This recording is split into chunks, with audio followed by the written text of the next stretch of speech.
అక్రమ tapping case తుది దశకు చేరుకునే విధంగా సిట్ దర్యాప్తు బృందం అడుగులు వేస్తోంది. ఈ కేసులో 2 వారాల్లో ఛార్జ్షీట్ దాఖలు చేయాలని సిట్ తుది నిర్ణయానికి వచ్చినట్టు తెలుస్తోంది. మాజీ సీఎం కేసీఆర్ తో పాటు కేటీఆర్, హరీష్ రావు ఇతర ప్రముఖుల పాత్రలపై కీలక సాక్ష్యాధారాలను సిద్ధం చేసినట్టు తెలిసిందే. ఛార్జ్షీట్ దాఖలుకు అవసరమైన ప్రక్రియను అధికారులు ఇప్పటికే ప్రారంభించారు. ఈ నేపథ్యంలో సిట్ చీఫ్ దర్యాప్తు బృందంతో ప్రత్యేక సమావేశం కూడా నిర్వహించారు. ట్యాపింగ్ వ్యవహారంలో కీలకంగా వ్యవహరించిన ఒకరు లేదా ఇద్దరిని ఛార్జ్షీట్ కు ముందు అరెస్ట్ చేసే అవకాశాలు ఉన్నట్టు సమాచారం. అలాగే నిందితుల జాబితాలో కొత్తగా మరో 5-6 పేర్లు చేరే అవకాశాలు కూడా కనిపిస్తున్నాయి. ఫోన్ ట్యాపింగ్ వ్యవహారాన్ని అధికారులు 2 కోణాల్లో లోతుగా పరిశీలిస్తున్నారు. ఒకటి, అధికారిక మార్గాల్లో మావోయిస్టు పేరిట అక్రమంగా నిర్వహించిన ఫోన్ ట్యాపింగ్. రెండవది, అనధికారికంగా ప్రైవేట్ వ్యక్తుల నివాసాలు, కార్యాలయాల్లో జరిగిన ట్యాపింగ్ వ్యవహారం.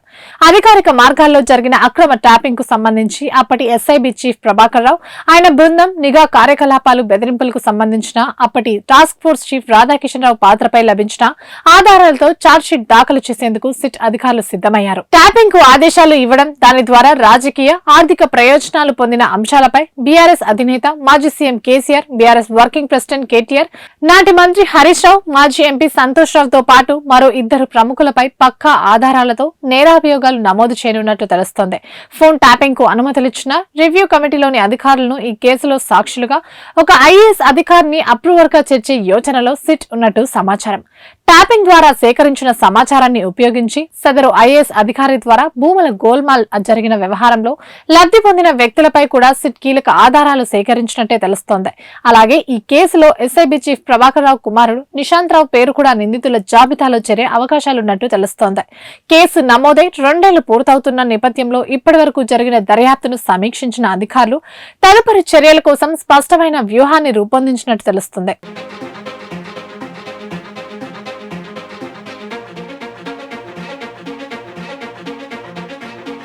ఫోన్ ట్యాపింగ్ కేసులో సిట్ దర్యాప్తు ఫైనల్ స్టేజ్కి చేరుకుంది.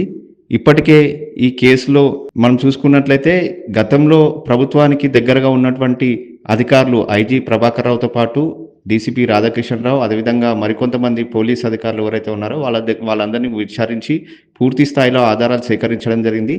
దీనిలో బీఆర్ఎస్ పార్టీలో ఉన్నటువంటి అత్యంత కీలకంగా వివరించినటువంటి హరీష్ రావు, కేటీఆర్, సంతోష్ రావుతో పాటు మాజీ ముఖ్యమంత్రి కేసీఆర్ని కూడా పోలీసులు విచారించడం జరిగింది. దీంట్లో అనేకమైనటువంటి కీలక అంశాలన్నీ కూడా బయటకు వచ్చాయని చెప్పేసి కూడా అధికారులు చెప్తున్నటువంటి పరిస్థితి ఉంది. సిట్ అధికారులు పూర్తి స్థాయిలో ఈ కేసులో లోతుగా దర్యాప్తు జరిపి చివరిగా ఇప్పుడు ఒక కంక్లూజన్కి వచ్చినట్టు కూడా తెలుస్తుంది. త్వరలోనే వారం రోజుల్లోనే ఛార్జ్షీట్ దాఖలు చేయాలని చెప్పేసి కూడా ఒక ఆలోచనలో పోలీసులు ఉన్నట్లు కూడా సమాచారం తెలుస్తుంది. ఇప్పటికే దీనికి సంబంధించి న్యాయ నిపుణుల సలహాలు కూడా తీసుకోవడం జరిగింది.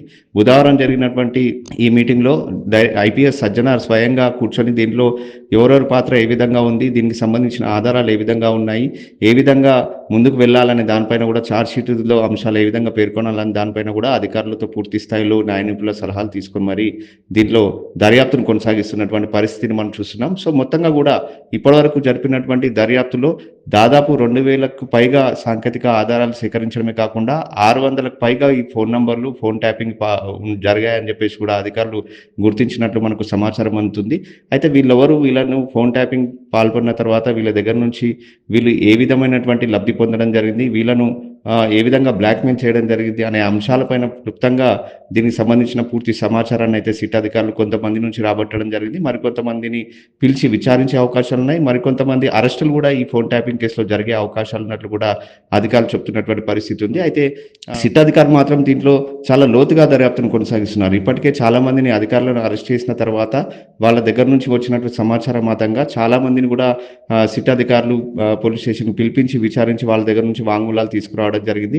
ఎవరైతే ఫోన్ ట్యాపింగ్ పాల్పడ్డారని చెప్పేసి కూడా అనుమానాలు ఉన్నటువంటి వ్యక్తులు ఎవరైతే ఉన్నారో ఈ ఫోన్ నంబర్లు ఏవైతే బయటపడడం జరిగిందో వాళ్ళందరినీ కూడా పిలిపించి మీ ఫోన్ ట్యాపింగ్ కావడం జరిగింది, మీకు ఎలాంటి అనుమానాలు ఉన్నాయని కూడా వాళ్ళ దగ్గర నుంచి కూడా పోలీస్ స్టేషన్లో ఫిర్యాదు కూడా స్వీకరించి దానికి సంబంధించి ఎవరైతే అధికారులు అప్పట్లో ఉన్నటువంటి వాళ్ళని ఏ విధంగా బెదిరింపులకు పాల్పడ్డారు, ఎలాంటి వ్యవహారాలు చేశారనే దానిపైన కూడా ఒక స్టేట్మెంట్ కూడా తీసుకోవడం జరిగింది. సో పక్కాగా పూర్తి స్థాయి సమాచారంతో, పూర్తి ఆధారాలతో పాటు ఇప్పుడు ఛార్జ్షీట్ దాఖలు చేసేందుకు సిట్ అధికారులు అయితే సిద్ధమయ్యారు. మరి ఇప్పుడు జరుగుతున్నటువంటి విచారణ దర్యాప్తు ఏదైతే కొనసాగుతుందో దీంట్లో ముఖ్యంగా హరీష్ రావు, కేటీఆర్, సంతోష్ రావుతో పాటు మాజీ ముఖ్యమంత్రి కేసీఆర్ని కూడా విచారించడం జరిగింది. కాబట్టి దీంట్లో త్వరలో ఛార్జ్షీట్ దాఖలు చేసిన తర్వాత వీళ్ళపైన ఎలాంటి చర్యలు తీసుకునే అవకాశాలు ఉన్నాయనేది కూడా ప్రస్తుతం చర్చనీయాంశంగా మారింది. ఎందుకంటే వీళ్ళకి తెలియకుండా ఏది జరగలేదు.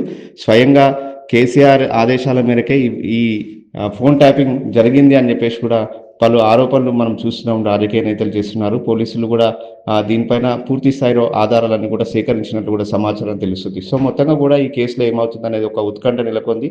మరి ఈ దర్యాప్తు ఆధారంగా ఇప్పుడు ఉన్నటువంటి విచారించినటువంటి వాళ్ళు ఎవరైతే ఉన్నారో వాళ్ళందరినీ కూడా వాళ్ళలో కొంతమందిని అరెస్ట్ చేసే అవకాశాలు ఉన్నట్లు కూడా మనకు సమాచారం తెలుస్తుంది. అదే కాకుండా వీళ్ళకి సహకరించినటువంటి మరికొంతమంది వ్యక్తులను కూడా పోలీసులు ప్రస్తుతం వాళ్ళందరికీ కూడా నోటీసులు ఇచ్చి దర్యాప్తు పిలిపించాలని చెప్పేసి కూడా చూస్తున్నారు. వాళ్ళని కూడా కొంతమందిని అరెస్ట్ చేసే అవకాశాలు ఉన్నట్లు మనకు సమాచారం తెలుస్తుంది. మొత్తంగా కూడా ఈ కేసులో ఏం జరుగుతుంది, మరో 2-3 రోజుల్లో ఏం జరగబోతుంది అనేది కూడా ఒక ఉత్కంఠ అయితే నెలకొందని చెప్పేసి కూడా చెప్పుకోవచ్చు.